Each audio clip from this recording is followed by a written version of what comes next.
जय हिंद साथियों। Raman banking army police में आपका स्वागत है। आज की वीडियो काफ़ी स्पेशल होने वाली है।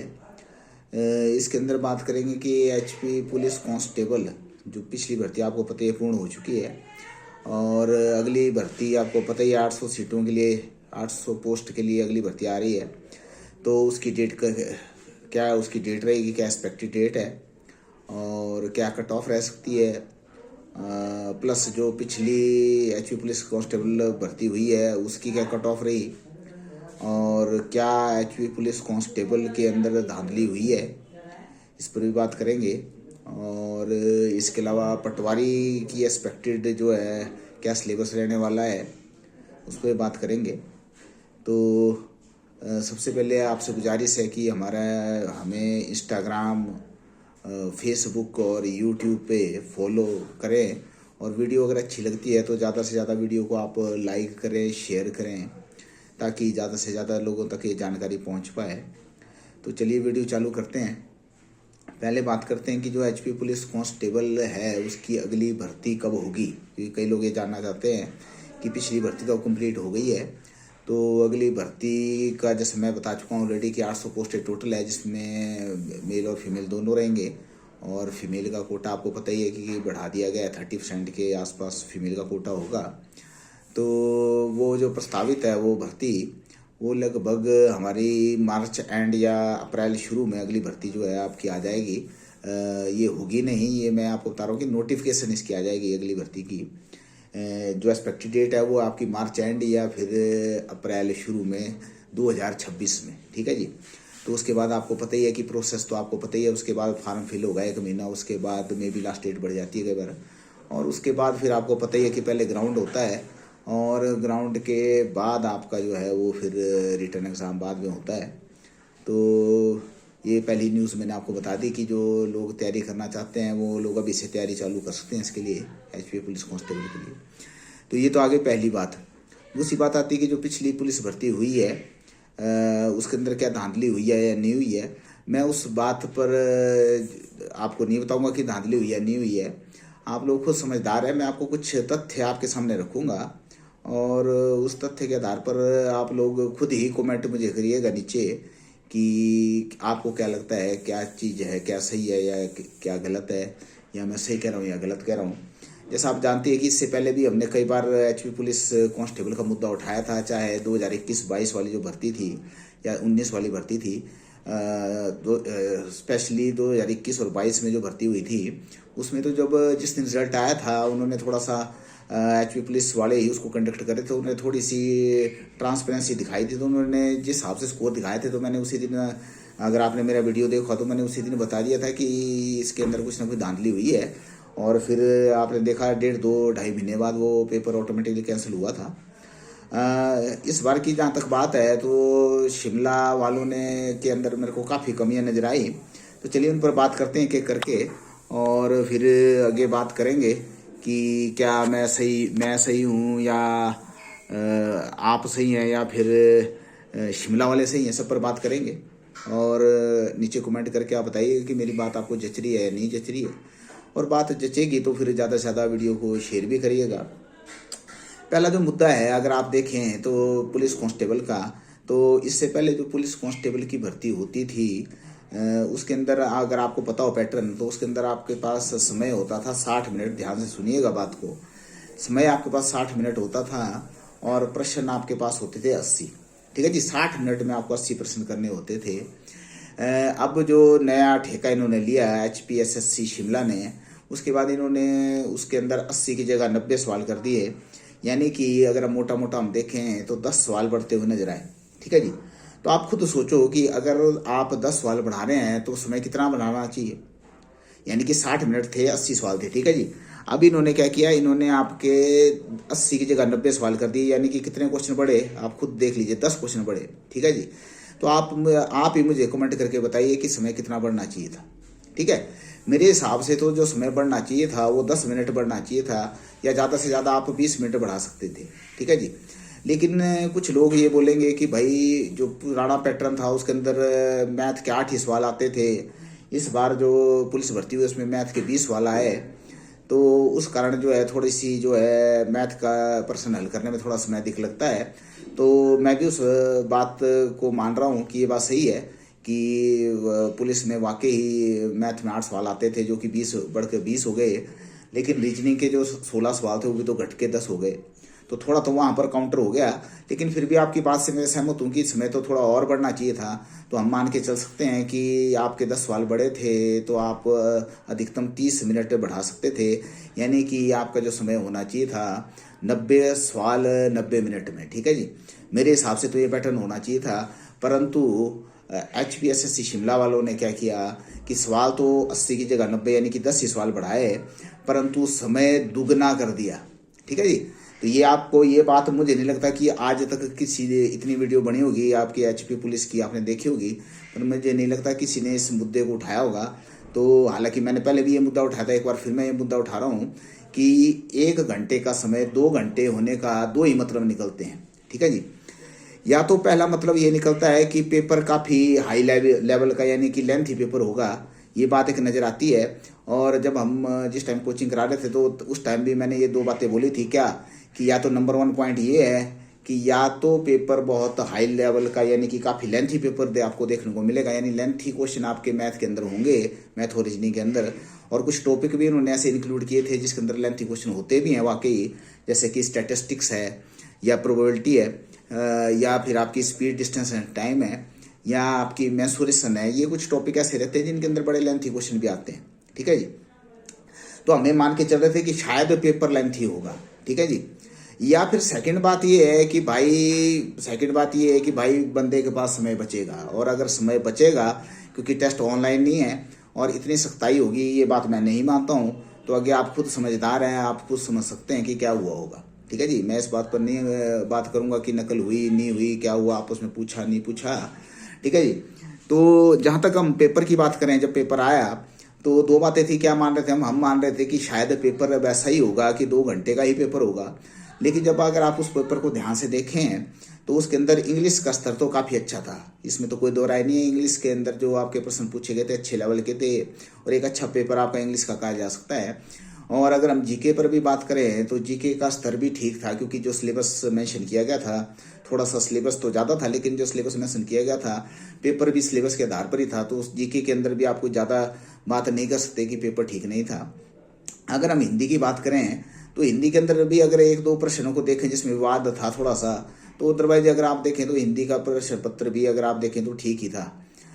लेकिन अगर हम बात करें मैथ और रीजनिंग की तो दोनों का स्तर काफ़ी खराब होता हुआ नजर आया है मुझे तो, और काफ़ी लो लेवल के क्वेश्चन वहाँ पर नजर आए मुझे। और मुझे एक बात समझ नहीं आई कि अगर आपने इस तरह का पेपर देना था तो फिर समय 2 घंटे क्यों रखा गया था, क्योंकि जब मैंने उस पेपर को खुद सॉल्व किया तो वो मुझे ऐसा लगा कि ये जो पेपर है वो लगभग, अगर मैं उसको तेजी से सॉल्व करने की बात बताऊं तो वो 1 घंटे में ही खत्म हो गया था पेपर।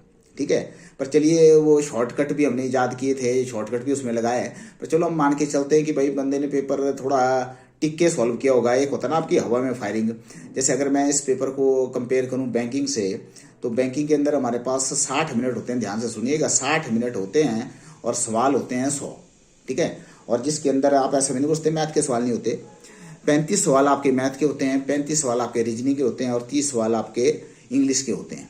ठीक है जी, अगर मैं बैंकिंग से इसको कंपेयर करूं। पर आप कहेंगे कि भाई बैंकिंग का तो स्तर हाई होता है, उसमें तो आपकी क्वालिफिकेशन ही ग्रेजुएशन होती है। ये बात भी आपकी सही है, क्योंकि बैंकिंग के साथ इस पेपर को कंपेयर नहीं किया जा सकता, क्योंकि HP पुलिस कांस्टेबल की जो आपकी क्वालिफिकेशन है वो 12वीं पास है, जबकि बैंकिंग के लिए आपकी क्वालिफिकेशन जो है ग्रेजुएशन है। तो इसीलिए मैं इसको कंपेयर करता हूँ SSC GD के साथ। ठीक है जी, पैरामिलिट्री के साथ मैं इसको कंपेयर करने की कोशिश करता हूँ।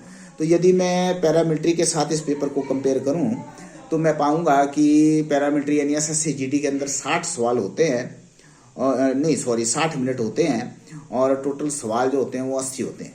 ठीक है जी, 60 मिनट में 80 सवाल। ठीक है जी, तो 60 मिनट में 80 सवाल होते हैं, तो यानी कि आपके पास लगभग 10 सवाल इससे एक्स्ट्रा होते हैं, और पुलिस में और समय आपका दुगना कर दिया गया था।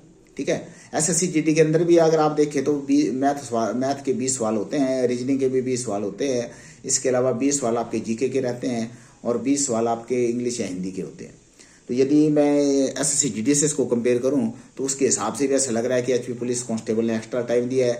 बैंकिंग से कंपेयर करूं तो भी ऐसा लगता है कि एक्स्ट्रा समय दिया गया है। ठीक है जी, तो आप देख सकते हैं। और अगर मैं पिछले पुलिस कांस्टेबल की जो भर्तियां होती थी उससे भी कंपेयर करूं तो भी स्पष्ट दिखाई दे रहा है कि पिछली पुलिस भर्ती या उससे पिछली पुलिस भर्ती थी 60 मिनट में 80 सवाल होते थे। अब आपके 90 सवाल है, सिर्फ 10 सवाल बढ़े और समय दुगना हो गया। और मुझे कोई ऐसा टेस्ट याद नहीं आ रहा है कि जिसके अंदर समय अधिक और क्वेश्चन प्रश्न कम हो। ठीक है जी, सिर्फ एक टेस्ट है जो मेरे को याद आता है जिसके अंदर आपका समय अधिक दिया गया है और प्रश्न कम होते हैं, और वो होता है आपका अग्निवीर का टेस्ट, जिसके अंदर आपके 60 मिनट होते हैं और 50 सवाल होते हैं। हालांकि अगर मैं उससे भी कंपेयर करूं तो उसकी रेशो भी इससे बेहतर निकल के आ रही है। ठीक है जी, तो ये पहली कमी मेरे को नजर आई शिमला वालों की। या तो इनको पेपर थोड़ा कस के बनाना चाहिए था, क्योंकि मैथ रीजनिंग का तो इन्होंने बिल्कुल स्तर गिरा दिया है।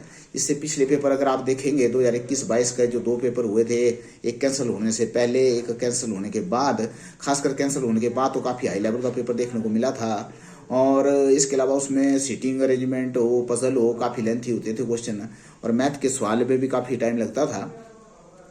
तो ये पहले दिक्कत थी जो मेरे को उसमें नजर आई। अब आप खुद सोचो कि यदि एक तो पेपर होता है ना कि जी, एक तो बच्चे होते हैं ना जिनको कुछ भी नहीं आता है, वो तो चलो शुरू से और ऊपर पूछेंगे। लेकिन मैं बात कर रहा हूँ जो पढ़ने वाले, जिन्होंने अच्छे से तैयारी की थी, तो आपको क्या लगता है, वो मेरे को कमेंट करके बताना। आपको क्या लगता है कि वो पेपर 2 घंटे का लग रहा था क्या? मेरा आंकलन ये है कि जो पढ़ के गया था वो इस पेपर को लगभग 1 घंटा 20 मिनट से 1 घंटा, मैक्सिमम 1 घंटा 45 मिनट में पेपर को सॉल्व कर दिया होगा। तो इसका मतलब है कम से कम बंदे के पास 40 मिनट से लेके 15 मिनट तो शेष बचे होंगे। ठीक है जी, अब जब शेष बचे होंगे, क्योंकि इस बार नई तरह की नेगेटिव मार्किंग थी, आप खाली नहीं छोड़ सकते थे। ठीक है, आपको या तो ई ऑप्शन चूज करनी थी या कोई ना कोई और ऑप्शन चूज करनी थी। तो आपको क्या लगता है कि वो उन्होंने बैठ के क्या किया होगा? ठीक है, इतनी सख्ताई मेरे को नहीं लगता कि हुई होगी। और जहाँ तक रिकॉर्डिंग की बात है तो मुझे नहीं लगता कि जिस हिसाब से सेंटर थे सभी सेंटरों में हुआ होगा। अगर हम स्टूडेंट्स की फीडबैक देखें तो वो तो बोल रहे थे कि वहाँ नकल हुई थी। ठीक है, हालांकि मैं उस बात की पुष्टि नहीं करूँगा क्योंकि मैंने तो खुद नहीं देखा इस बात को, लेकिन फिर भी अगर आप देखें तो कुछ ना कुछ तो गड़बड़ हुई होगी। ठीक है, बाकी आप कमेंट करके बता दीजिए अगर आपको लगता है कि क्या हुआ होगा क्या नहीं होगा। ये तो हमारे पहले जो मुद्दा था जो शिमला से है क्या कि आपने समय, या तो अगली बार जो भर्ती हो रही है, ठीक है, मैंने खुद भी ईमेल इनको की है, मैं डिस्क्रिप्शन में ईमेल आईडी भी डाल दूंगा। तो मैंने तो इस मुद्दे को उठाया कि भाई आप या तो 2 बातें करो, या तो आप क्या करो, मैथ रीजनिंग का स्टैंडर्ड उठा दो। अब उस पर भी कई लोग विवाद करेंगे कि भाई मैथ रीजनिंग हमारी उतनी अच्छी नहीं है। तो चलो उस बात से मैं सहमत हूँ। तो फिर आपको शिमला वालों को क्या करना चाहिए? इनको ये करना चाहिए कि समय जो है वो 2 घंटे से घटाकर 1 घंटे 30 मिनट कर दो। ठीक है जी, ये पहली बात हो सकती है। सेकंड जो कमी मेरे को नजर आई इस पेपर के अंदर, वो ये नजर आई कि मैंने उस मुद्दे को उठाया भी था कि इसके अंदर जो है रीजनिंग का एक सवाल था ब्लड रिलेशन का, जिसका इंग्लिश में तो आंसर ठीक आ रहा था पर हिंदी के अंदर उसका रूपांतरण गलत था। तो वो भी एक मुद्दा था, तो जिसको मैं उठाने की कोशिश करूँगा। ठीक है जी, ये भी एक मुद्दा था सेकंड पुलिस भर्ती में। एक और था जो आंसर की थी उसके अंदर कमियां थी। ठीक है, एक जो फिगर्स आपकी होती है उसके अंदर जो एक फिगर थी वो ठीक नहीं आ रही थी। ठीक है, हालांकि वो तो आंसर की में बदल दी थी। पर अगली जो कमी है सेकंड पॉइंट, फर्स्ट पॉइंट तो मैंने आपको बता दिया क्या। फर्स्ट पॉइंट है कि समय अधिक है। ठीक है जी, तो अब ये समय आपके पास की अगली भर्ती होनी है, तो पहली गुजारिश तो ये है कि जो समय 2 घंटे का है उसे बदल कर 1 घंटा 30 मिनट किया जाए। ठीक है जी, ये पहली सिफारिश है हमारी। सेकंड जो है कि जो सिफारिश है वो ये है कि जो आप ये पेपर देते हैं या तो इसको ऑनलाइन करें तो ज़्यादा अच्छा है। ठीक है जी, ऑनलाइन में जो है धांधली की गुंजाइश थोड़ी कम रहती है, तो ये सेकंड मुद्दा है अगर ऑनलाइन कर पाएँ। थर्ड जो हमारा मेन मुद्दा है इसमें शिमला वालों से कि भाई आप रिजल्ट किस तरह से दे रहे हैं भाई। ठीक है जी, आपको रिजल्ट किस तरह से देना चाहिए था? आपने तो कट ऑफ तक नहीं दिखाई है। ठीक है जी, आपको जो रिजल्ट देना चाहिए थे उसमें आपको स्पष्ट कट ऑफ दिखानी चाहिए थी कि हाँ जी जर्नल की जो कट ऑफ है जी 73 पॉइंट इतना है। ठीक है जी, EWS की जो है 68.75 है, जो भी है, SC कितनी है, SC BPL कितनी है, ठीक है जी, OBC कितनी है, फीमेल में भी वो सारी डिटेल बतानी चाहिए थी। और उसके साथ साथ सबसे मेन जो पॉइंट है कि जो भी सिलेक्ट हुआ, ठीक है आपने रैंक डाल दिया है, जो भी सिलेक्ट हुआ उसका भी आप जो है स्कोर बताओ। और प्लस सबसे मेन पॉइंट कि जो बच्चा पास नहीं भी हुआ है तो उसने भी आपको फीस तो पूरी दी है भाई, तो उसका भी आप पूरा स्कोर कार्ड उसका भी पूरा बताओ ना आप कि उसके कितने नंबर है। ठीक है जी। अब कई लोग पूछते थे कि आरटीआई करे या नहीं, तो वो लोग आरटीआई कर सकते हैं। कौन लोग आरटीआई कर सकते हैं? ठीक है, उनके मैं आपको अगली वीडियो में दिखाऊंगा भी कि किस तरह से आप आरटीआई कर सकते हैं HPSSC शिमला में अपना स्कोर जानने के लिए। क्योंकि कईयों का पेपर अच्छा हुआ था और मे भी आंसर की में थोड़ा बहुत विवाद था, फिर रिवाइज आंसर की भी उतने ढंग से उन्होंने नहीं डाली है। अब क्यों नहीं डाली मेरे को समझ नहीं आया, रिवाइज आंसर की उन्होंने नहीं डाली ऑफिशियली, तो वो तो हमने जो जिन्होंने आरटीआई की थी या ऑब्जेक्शन की थी उनके थ्रू को पता चला कि कौन कौन आंसर उन्होंने बदले हैं। तो जिन लोगों को लग रहा है कि उनका स्कोर, क्योंकि मैं स्कोर कार्ड आपको बता दूंगा, तो जिनको लग रहा है उनका स्कोर उनसे ऊपर बन रहा है तो वो आरटीआई कर सकते हैं, अपना स्कोर पता कर सकते हैं। हालांकि शिमला वालों को मेरे हिसाब से तो जो पास हुए चाहे फेल हुए जितने भी स्टूडेंट है उन सबके स्कोर कार्ड डालने चाहिए। तो ये एक और कमी है जो शिमला वालों को पूरी करनी चाहिए मेरे हिसाब से। तो बाकी आप कमेंट करके बता दीजिए। मेरे हिसाब से तो क्या करना चाहिए था कि रिजल्ट सभी का डिस्प्ले होना चाहिए था। ठीक है जी। जो पास हुए हैं उनकी एक अलग PDF फाइल होनी चाहिए थी, और जो पास नहीं भी हुए हैं उनकी एक अलग PDF होनी चाहिए थी, और उसके अंदर उनका स्कोर होना चाहिए था, ताकि बंदे को एक हौसला रहेगा कि हाँ जी जनरल ओपन की कट ऑफ 73 पॉइंट कुछ गई है जी मेल में, और मेरे नंबर चलो 69 आए या 70 आए या 71 आए, तो बंदे को हिम्मत रहती है कि 1-2 नंबर की कमी है वो अगले में हम पूरी कर लेंगे। इसी तरह से फीमेल की भी कट ऑफ रही या जो भी EWS की रही या दूसरी कट ऑफ रही, तो वहाँ से एक क्लैरिटी जरूर रहती है बंदे के दिमाग में, और उस हिसाब से वो तैयारी अगली बार के लिए कर सकता है। ऐसे तो उसके दिमाग में थोड़ा सा डाउट रहेगा। और क्योंकि आंसर की तो खैर उन्होंने डाली थी, पर रिवाइज आंसर की उन्होंने नहीं डाली थी, तो 1-2 क्वेश्चन में ऊपर नीचे डाउट हो सकता है बच्चे के। ठीक है, और साथ ही साथ जो सिलेक्ट हुए हैं उसके ऊपर भी थोड़ा बहुत डाउट रहता है। तो ये चीज़ें हैं जिन पर शिमला वालों को काम मेरे हिसाब से करना चाहिए। बाकी आप कमेंट में बताइएगा अगर आपको कुछ और लगता है। और क्योंकि जिस हिसाब से इन्होंने पेपर दिया था तो काफ़ी समय मेरे को तो एक्स्ट्रा इन्होंने दिया, और जो शॉर्टकट रहते हैं कोचिंग सेंटर के तो उसका तो कोई खास यूज़ इसके अंदर था नहीं। क्योंकि मैंने तो नहीं देखा अभी तक काफ़ी समय से कोई ऐसा एग्ज़ाम जिसके अंदर 120 मिनट हो और 90 सवाल हो। और चलिए 120 मिनट में 90 सवाल भी होते अगर आपका स्तर सही होता, लेकिन मैथ रीजनिंग में तो हास्यप्रद मेरे को क्वेश्चन नजर आए। वो तो बड़े आसान, बड़ा लो लेवल था, बिल्कुल भी लगा नहीं ऐसा कि कसा हुआ पेपर है। अगर आप इसको कंपेयर पिछले पेपर से करेंगे तो आपको लगेगा कि मैथ रीजनिंग का स्टैंडर्ड काफ़ी ज़्यादा इनका लो था। हालांकि चलिए लो भी रखते, लेकिन समय तो फिर उस हिसाब से 1 घंटा 30 मिनट देना चाहिए। ठीक है जी। तो कमेंट करेंगे इस पर आपको क्या लगता है इस मामले में, और इस मुद्दे को मेरे हिसाब से ज़्यादा उठाना चाहिए, ताकि जो धांधली की गुंजाइश है वो ऑटोमेटिकली घट जाएगी। अगर आप खुद सोचो कि अगर इस पेपर का समय 1 घंटा 30 मिनट होता, तो क्या आपको क्या लगता है कि मेजोरिटी बंदा तो कुछ नहीं करता और पर, क्योंकि 1 घंटा 30 मिनट में ही वो पूरा पेपर करता, तो मेरे हिसाब से धांधली की कोई गुंजाइश रहती ही नहीं। बाकी जो है अगली पुलिस भर्ती का भी मैंने आपको बता दिया है कि अगली जो पुलिस भर्ती है वो आपकी प्रस्तावित है मार्च एंड या अप्रैल में आपका फॉर्म निकल जाएगा। तो मुझे लगता है कि अभी से आप तैयारी स्टार्ट कर दो, ग्राउंड की भी और रिटर्न की भी। मोस्ट प्रोबेबली जो है ये भर्ती भी HPSSC शिमला ही कराता हुआ नजर आएगा। अगली वीडियो महत्वपूर्ण रहेगी जिसमें हम बात करेंगे पटवारी की, कि पटवारी का एग्जाम कब आएगा और क्या सिलेबस पटवारी का रहने वाला है, उस पर चर्चा करेंगे। और वीडियो अच्छी लगी है तो फिर हमारा इंस्टाग्राम पे हमें फॉलो करें, फेसबुक पे हमें फॉलो करें, यूट्यूब पे फॉलो करें, कमेंट करें, और वीडियो को ज़्यादा से ज़्यादा शेयर करें तो ज़्यादा लोगों तक ये इन्फॉर्मेशन पहुँचे। और अगर मेरी बात आपको जची है तो आप लोग हमारे पास कोचिंग भी ले सकते हैं अगली उसके लिए, पुलिस भर्ती के लिए। साथ ही साथ हम लोगों ने SSC GD के लिए भी स्पेशल बैच चालू कर दिया है SSC GD के लिए। और जैसा आप जानते ही होंगे SSC GD के अंदर भी हमारा रिजल्ट शानदार रहा था, जहाँ हमारे 2 बंदे जो हैं सिलेक्ट हो चुके हैं। इसी तरह से जो है हमारा पुलिस का रिजल्ट भी काफ़ी शानदार रहा, जहाँ पर हमारी 3 फाइनल सिलेक्शन रही है। और इसके अलावा हमारा जो आर्मी का रिजल्ट है वो भी बड़ा शानदार रहा है, जहाँ हमारी टोटल 55 सिलेक्शन है, जिसके अंदर 40 हमारी GD की सिलेक्शन है, जबकि 15 सिलेक्शन हमारी clerk plus technical plus tradesman की सिलेक्शन रही है 15। और मुझे लगता है कि शायद मंडी में सबसे अधिक टोटल सिलेक्शन हमारे पास ही है। इसके अलावा सबसे मेन बात रही कि SBI PO जैसे बड़े एग्जाम के अंदर भी हमारी सिलेक्शन निकल के आई है। प्री में 2 सिलेक्शन है। हालांकि अभी हम उसका नाम डिस्क्लोज नहीं कर रहे हैं क्योंकि उन्होंने मना किया है, और अभी मेन जो पेपर उन्होंने दिया हुआ है तो देखते हैं। SBI जैसे बड़े एग्ज़ाम में भी हमने सफलता अर्जित की है इस बार।